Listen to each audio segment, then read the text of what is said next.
Until now ay active pa rin ang mga fans nila Bea Alonso at Dominic Roque sa kanilang mga Facebook page, Instagram at ilang pang mga social media platforms para nga ipakita ang pagsuporta nila kayla Bea at Dom o tinatawag nilang Bea Dom, kung saan ay umaasa sila na magkakabalikan pa rin ang dalawa. Kamusta na nga ba si Dominic Roque matapos ang 3 buwan ng hiwalayan nila ni Bea Alonso, na alam nating kamakailan lamang itong mismong si Bea Alonso ay burado na ang mga sweet moment or alaala nila or mga memories nila ni Dominic sa kanyang Instagram. While nananatili naman ang mga memories ni Bea Alonso at Dominic Roque sa Instagram ni Dom.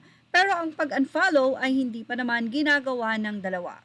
Pero nitong mga nagdaang araw o buwan ay sobrang ang napaka-in-demand ng ex ni Bea Alonso na si Dominic, kung saan ay napakarami ngang kumukuha sa kanya. Well, mula sa naging artikulo ng balita.net.ph, matapos ang hiwalayan kay Bea, kamusta na nga ba si Dominic? Ayon sa kanya, everything is okay. Yan nga ang naging pagbabahagi ni Dominic Roque. Sa ngayon ay kalagayan niya matapos nga ang 3 buwan nang kumpirmahan na hiwalay na nga sila ng kanyang fiancé or ex-fiancé na si Bea Alonso. Sa naging ulat nga ng saksi ng nakaraang Lunes, May 20, sinabi nga ni Dominic Roque na ayos naman daw ang lahat at nasa moving on stage na siya.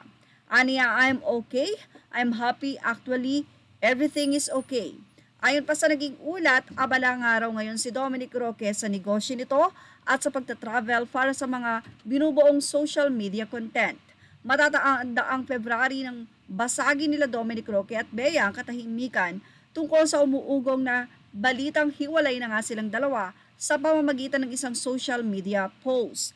Bago pa man kasi ito ay nauna ng kinumpirma ni Asia's King of Talk, Boy Abunda, ang breakup nga ng ex-celebrity couple sa isang episode ng kanyang programa.